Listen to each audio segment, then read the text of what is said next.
Hi everyone, welcome to the third video lecture of our Python for Data Science playlist. Previous दो lectures पे हमने बातें की थी अबाउट पाइथन क्या है, पाइथन के फीचर्स, और हमने डिस्कस किया था प्रोग्रामिंग के बेसिक्स, प्रोग्राम बनाने के स्टेप्स क्या होते हैं, प्रॉब्लम स्टेटमेंट को समझने से लेकर रिजल्ट जनरेट करने तक और बाद में ऑप्टिमाइज़ करना. सो इन सारे टॉपिक्स पर हमने लास्ट लेक्चर पे काफ़ी डिटेल पे बात की है और हमने लास्ट लेक्चर्स पे ही देखा था कि पाइथन का वर्क फ्लो क्या होता है, कैसे पाइथन बैकग्राउंड में काम कर रही है, और हमने समझा था रन टाइम एनवायरनमेंट क्या होता है, पीवीएम क्या होता है, पाइथन इंटरप्रेटेड लैंग्वेज है या कंपाइल्ड लैंग्वेज है. ये सारी चीज़ें हमने लास्ट दो लेक्चर पर काफ़ी डिटेल में डिस्कस कर ली है. आज थर्ड लेक्चर से हम शुरू कर रहे हैं अपना मॉड्यूल 1, जिसका सबसे पहला टॉपिक जिसके बारे में आज हम डिस्कस करेंगे कि जब भी आपको अपने प्रोग्राम में किसी वैल्यू को स्टोर करने की ज़रूरत पड़े, जिसको आप बाद में किसी ऑपरेशन पे यूज़ करोगे, तो उसको स्टोर करने का तरीका क्या होगा, बैकग्राउंड पे वो मेमोरी पे कैसे स्टोर होगी, अगर आप अपडेट कर रहे हो तो मेमोरी पर क्या होगा, कैसे ये सारा प्रोसेस होगा, इसको हम डिटेल में डिस्कस करेंगे. सो आज के टॉपिक का नाम है वेरिएबल्स. चलिए शुरू करते हैं. So the very first question is what are variables, या वेरिएबल क्या है. सो इसका आंसर बहुत सिंपल है और सीधा सा है कि वेरिएबल एक नाम है जो किसी वैल्यू को कंप्यूटर की मेमोरी में स्टोर करने के लिए दिया जाता है. आपको जब भी अपने प्रोग्राम में कोई वैल्यू स्टोर करने की ज़रूरत पड़ेगी तो आप क्या करोगे, वैल्यू को स्टोर करके आप उस लोकेशन को एक नाम दे दोगे, ताकि बाद में जब आपको उस वैल्यू को यूज़ करना हो तो आपको पता हो कि हाँ, उस लोकेशन पर मैंने इस वैल्यू को स्टोर करके रखा था, लोकेशन का नाम ये है. आप लोकेशन का नाम से उस वैल्यू को एक्सेस कर सकते हो. टेक्निकली अगर थोड़ा सा बोलें तो प्रोग्रामिंग में वेरिएबल्स एक पॉइंटर के जैसे काम करता है. ये कंप्यूटर के मेमोरी लोकेशन या उस एड्रेस को पॉइंट करेगा जहाँ पर आपने कोई वैल्यू स्टोर करके रखी है. ओके. सो वेरिएबल्स बनाने का तरीका या लिखने का तरीका क्या होता है जब भी आप कोई वैल्यू स्टोर करना चाहो अपने मेमोरी लोकेशन पर. चलो एग्जांपल नहीं, पहले सिंटैक्स समझ लेते हैं. तो लेफ़्ट साइड पे आपको लिखना होता है वेरिएबल का नेम. ये वो नाम होगा जो आप अपने मेमोरी लोकेशन को, जहाँ पर आपको वैल्यू स्टोर करनी है, देंगे. ठीक है. और right side equals to, and then right side पे हम लिखते हैं वैल्यू. चलिए अभी के लिए मुझे स्टोर करना है 10. ठीक है. और 10 जहाँ पर स्टोर है उस लोकेशन को मैं नाम देना चाहूँगी x. तो लिखने का तरीका होगा वेरिएबल का नाम x या मेमोरी लोकेशन का नाम x इक्वल्स टू वैल्यू है, इस x लोकेशन पे मैंने स्टोर करके रखा है 10. अब वेरिएबल के कॉन्सेप्ट को थोड़ा और डिटेल में एक एड्रेस एनालॉजी के साथ समझते हैं. ठीक है. तो हम कह सकते हैं, चलिए हाँ, अगर आपको मुझसे मिलना है, ठीक है, ये हूँ मैं, ओके, और मैं एक इंस्ट्रक्टर हूँ. अगर आपको मुझसे मिलना है तो मुझसे मिलने के लिए आपको पता होना चाहिए मेरा एड्रेस, कि मैं किस लोकेशन पर आपसे मिल सकती हूँ या कहाँ पर मैं स्टोर हूँ. ठीक है. तो वेरिएबल की थ्योरी भी कुछ इसी तरीके से काम करती है. देखो, मैं अगर बात करूँ अपने इंस्टीट्यूट की, तो मेरा एक इंस्टीट्यूट है नाइसन AI कनेक्ट, और ये इंस्टीट्यूट है जबलपुर के लेबर चौक पे. ठीक है. तो जब भी किसी को मुझसे मिलना हो, कुछ डिस्कस करना हो, कुछ पूछना हो, तो मुझसे मिलने के लिए उसको इस लोकेशन तक आना पड़ेगा. तो यहाँ पर जो एड्रेस है वो एड्रेस है वेरिएबल का नाम. ठीक है. वेरिएबल नेम, या इसी को हम बोल सकते हैं मेमोरी लोकेशन का नाम. मेमोरी लोकेशन का नाम ऐसा पूरा ही लिख देती हूँ मैं. ठीक है. ओके. सो जब भी आपको 10 को यूज़ करना है तो आप मेमोरी लोकेशन के किस पार्ट पे जाओगे, जिस पार्ट पे लेबल या जिस पार्ट का नाम, जिस ब्लॉक का नाम क्या होगा, x. वैसे ही जब भी आपको मुझसे काम हो, मुझसे कुछ डिस्कस करना हो, तो आप मुझसे मिलने के लिए कहाँ पर आपको आना पड़ेगा, इस लोकेशन पर. लोकेशन का नाम क्या है, नाइसन AI कनेक्ट. तो मैं कुछ ऐसे लिख सकती हूँ कि मेरी लोकेशन का नाम है नाइसन, और यहाँ पर स्टोर हूँ मैं, या फिर यहाँ पर आप मुझसे मिल सकते हो और हम डिस्कस कर सकते हैं जो भी आपको काम हो मुझसे।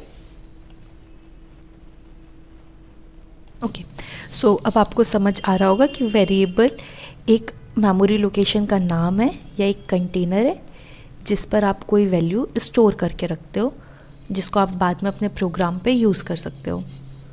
ठीक है, अब अपन समझते हैं कि ये काम कैसे करता है, like how does it works.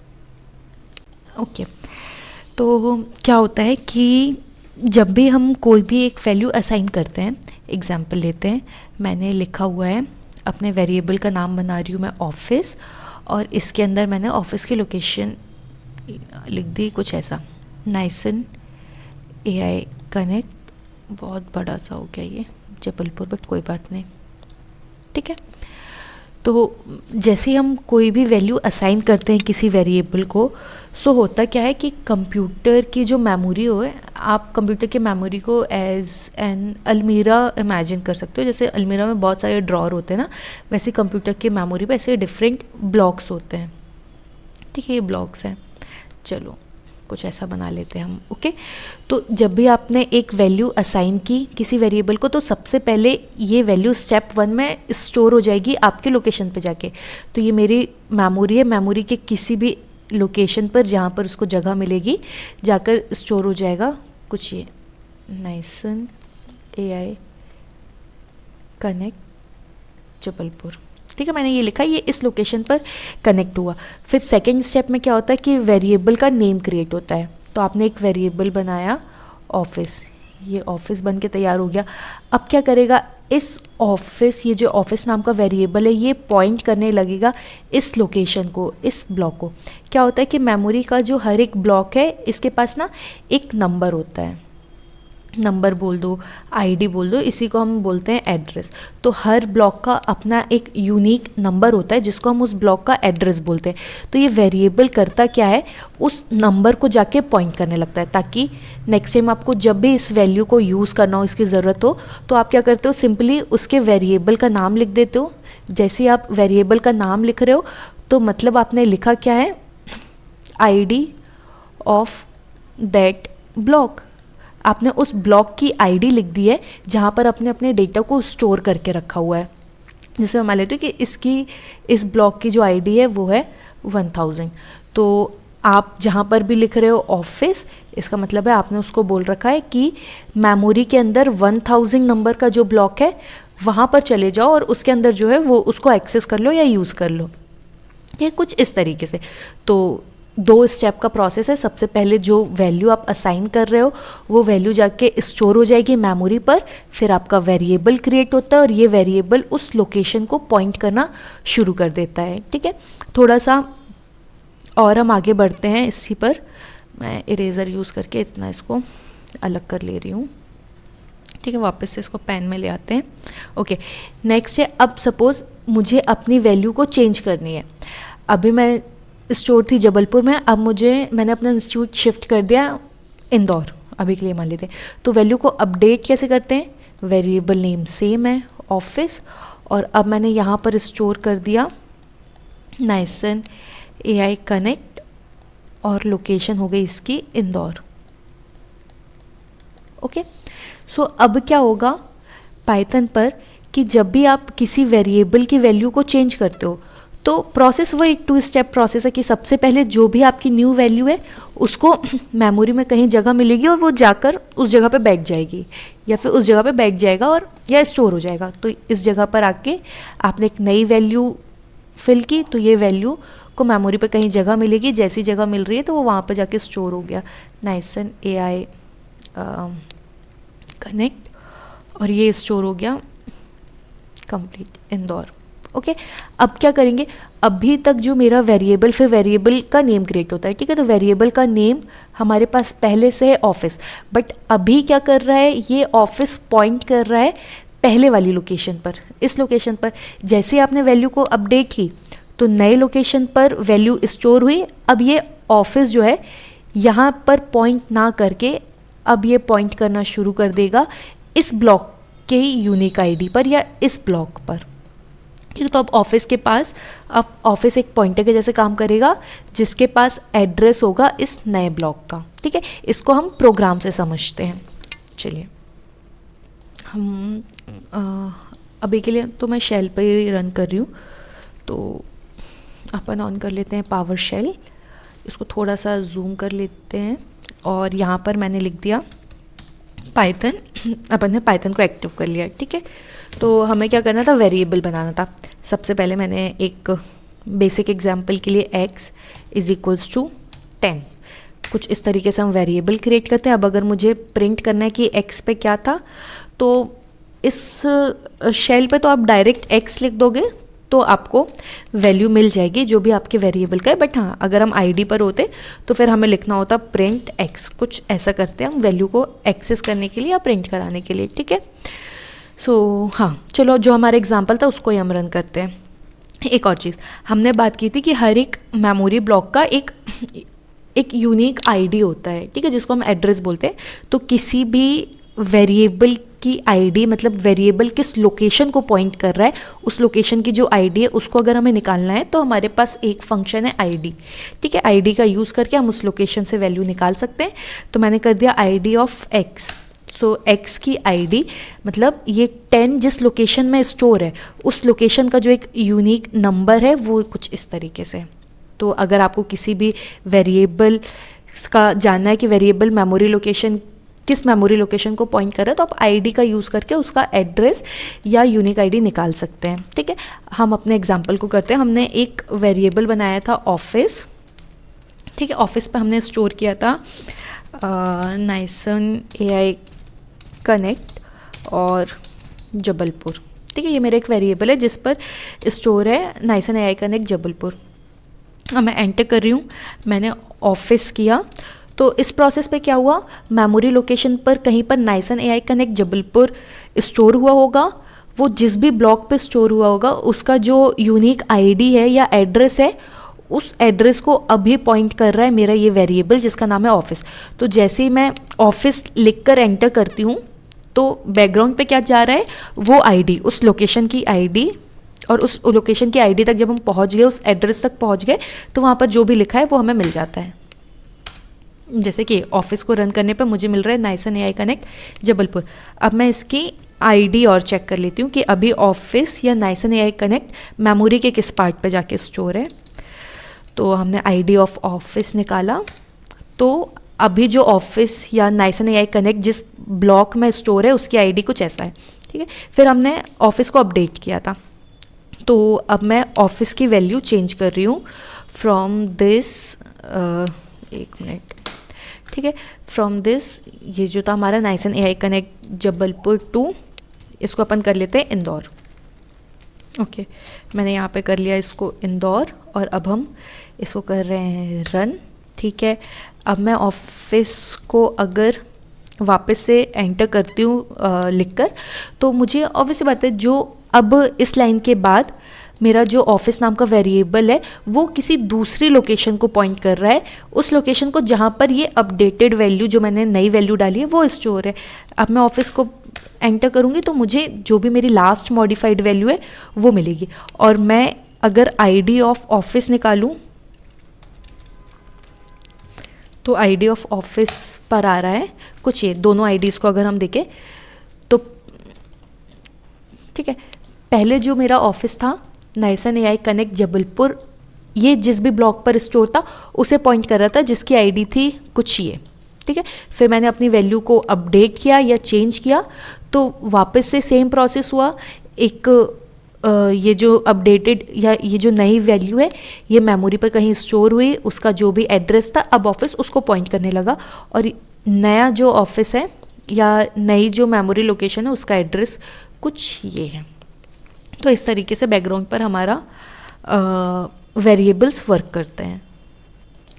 सो कुछ इस तरीके से हमने देखा कि वेरिएबल्स मेमोरी लोकेशन का नाम होता है। जब भी मैं कोई भी वैल्यू स्टोर करना चाहती हूँ अपने प्रोग्राम में, तो उसको स्टोर करने का अगर टेम्परेरी है जिसको मैं आगे जाके चेंज भी कर सकती हूँ, तो हम वेरिएबल के थ्रू स्टोर करते हैं, जिसमें राइट साइड में हमें वेरिएबल का नेम लिखना होता है लेफ़्ट साइड पे वेरिएबल का नेम होता है और राइट साइड में आती है हमारी वैल्यूज़। और जैसे ही हम वैल्यूज़ को अपडेट करते हैं तो हमारा जो वेरिएबल नेम है वो हमारी नई वैल्यू को, वो नई वैल्यू जिस भी लोकेशन पर है वहाँ जाकर उसे पॉइंट करने लग जाता है। ठीक है, आप डिफरेंट अपने एप्लीकेशन के हिसाब से डिफरेंट टाइप के वेरिएबल्स क्रिएट कर सकते हो। जैसे कि मैंने नेम एक वेरिएबल क्रिएट किया जो कि नेम स्टोर करेगा, मैंने यहाँ पर लिख दिया सोनाली। ठीक है, एज एक वेरिएबल एज क्रिएट किया जो कि नंबर टाइप का है, इस पर मैंने स्टोर किया 25, ये एज स्टोर कर रहा है मैंने। और कुछ सैलरी एक बना लिया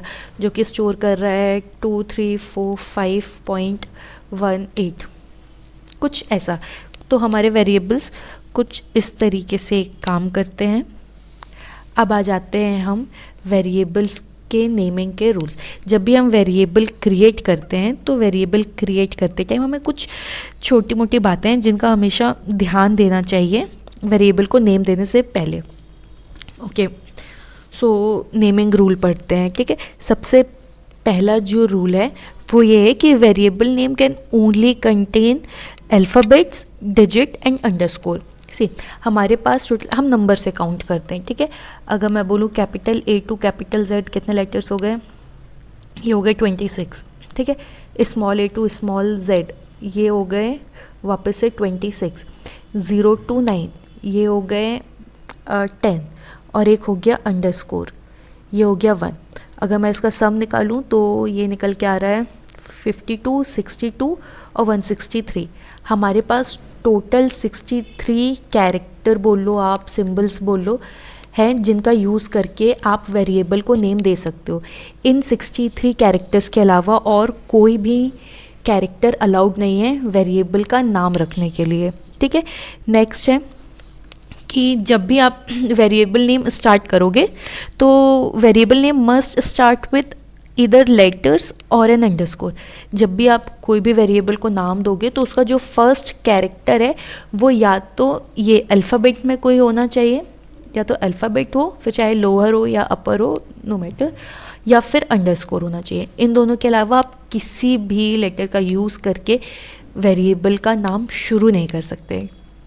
ठीक है, थर्ड चीज़ जो है वो ये है कि वेरिएबल का जो नेम है वो केस सेंसिटिव होता है। मतलब Rahul does not equal to Rahul हमेशा, या फिर आप ऐसे बोल दो A does not equal to small A. हमारी जो नेमिंग की प्रॉपर्टीज में आता है कि जो अपर केस है एंड लोअर केस है ये दोनों अलग अलग ट्रीट किए जाते हैं। तो अगर आपने कहीं पर ए लिखा है कहीं पर स्मॉल ए लिखा है तो दोनों अलग हैं, दोनों सेम नहीं हैं। ठीक है, और फोर्थ पॉइंट हमें याद रखना है कि हम कोई भी कीवर्ड को, we can not use any Python keyword और reserve word as a variable name. हम अपने प्रोग्राम में वेरिएबल को नेम देते टाइम किसी भी टाइप के रिजर्व वर्ड को यूज़ नहीं कर सकते नेम देने के लिए। लाइक ऐसा कुछ मैंने लिख दिया if equals to 26, this is not a valid name. ठीक है, सो ये कुछ चीज़ें हैं जिसका हमें ध्यान रखना। एक पॉइंट और मैं बता देती हूँ यहाँ पर, फिफ्थ पॉइंट, कि किसी भी टाइप का स्पेशल सिंबल या कैरेक्टर हम यूज़ नहीं करते, किसी भी टाइप के स्पेस हम यूज़ नहीं करते वेरिएबल को नेम देने के लिए। तो अगर अब देखें वैलिड क्या है, मैंने पहले लिखा हुआ है नेम, इज़ इट वैलिड? हाँ, ठीक है भाई, 63 कैरेक्टर्स में से है। ठीक है, टोटल हमारे पास कितने हो गए, अल्फ़ाबेट और अंडरस्कोर, तो 26 लोअर केस, 26 अपर केस और एक अंडरस्कोर, टोटल हमारे पास है 53 कैरेक्टर्स। ठीक है, तो जो फर्स्ट लेटर है वो इन 53 कैरेक्टर्स में से है क्या? बिल्कुल, तो मतलब ये एक वैलिड है। अगर मैंने लिखा हुआ है 1A, ये बिल्कुल इनवैलिड है क्योंकि आपका जो नेम है वेरिएबल का नेम वो हमेशा अल्फ़ाबेट या अंडरस्कोर से शुरू होना चाहिए। क्लियर है इतना?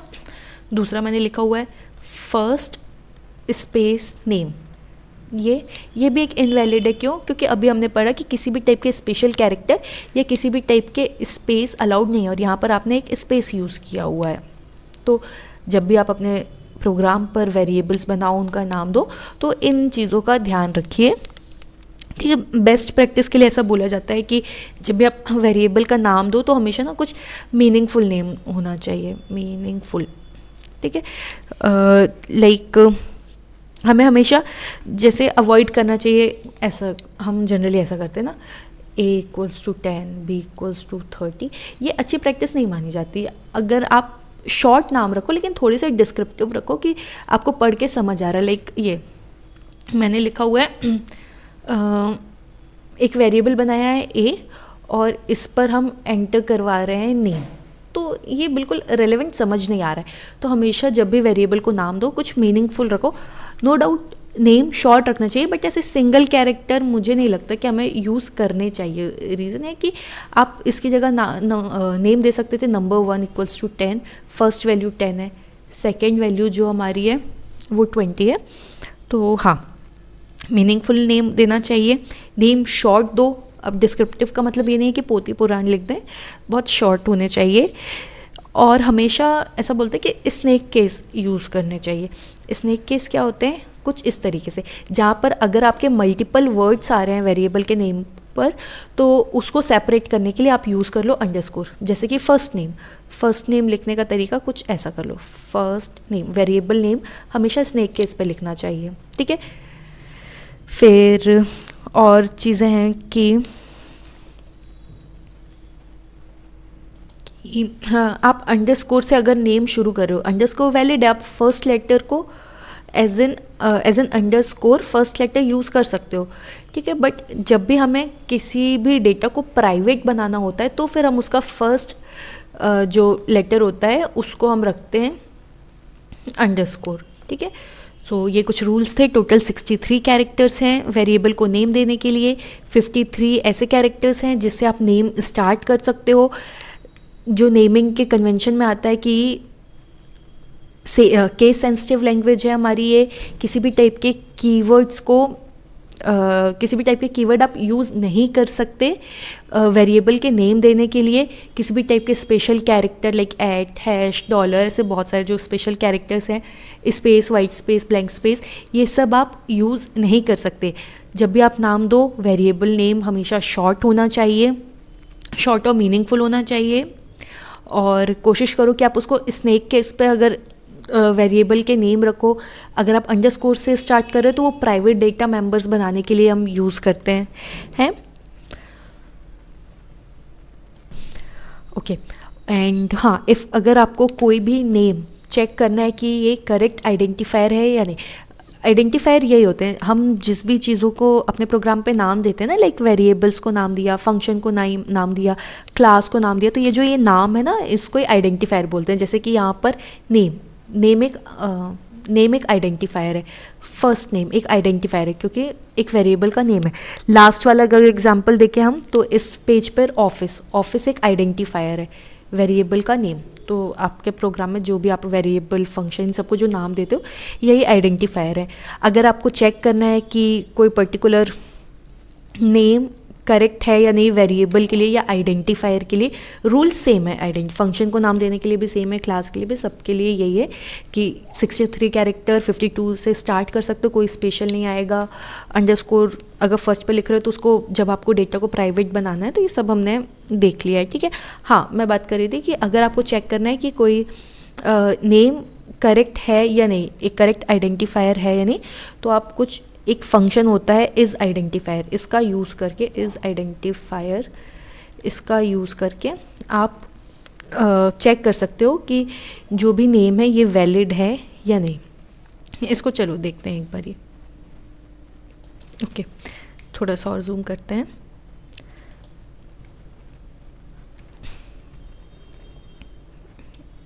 ठीक है, तो पहले इसको क्लियर कर लेते हैं, है ना, थोड़ा सा ठीक दिखेगा। तो हमें क्या करना था? हाँ, हमें चेक करना था इज़ आइडेंटिफायर। तो मैंने यहाँ पर लिख दिया, चेक करते हैं अपन 1A डॉट इज़ आइडेंटिफायर। तो यहाँ पर आ गया फॉल्स कि ये बिल्कुल भी वैलिड नेम नहीं है आइडेंटिफायर के लिए, ठीक है। मतलब अपने प्रोग्राम में किसी भी फंक्शन या वेरिएबल को नाम देने के लिए ये एक वैलिड ऑप्शन नहीं है, नेमिंग रूल के हिसाब से करेक्ट नहीं है। अगर मैंने इसको A1 कर दिया, ठीक है, 63 कैरेक्टर है, फर्स्ट लेटर अल्फ़ाबेट है, तो मुझे ये ट्रू रिटर्न करना चाहिए, ट्रू। हमने यूज़ किया था ऑफिस चेक कर लेते हैं ऑफिस वैलिड था या नहीं। मैंने चेक किया ऑफिस वैलिड है। अब मैंने यहाँ पर एक और वेरिएबल नेम है मेरा स्पेस ऑफिस, स्पेस अलाउड नहीं है आइडेंटिफायर पे, तो ये मुझे फॉल्स दिया। सो आज के लेक्चर पे हमने देखा अबाउट वेरिएबल्स, वेरिएबल के नेमिंग के रूल्स क्या होते हैं। अगर आपको नेम चेक करना है कि जो आप वेरिएबल को नेम देना चाह रहे हो वो वैलिड है या नहीं, तो हमारे पास इस आइडेंटिफायर एक फंक्शन भी है।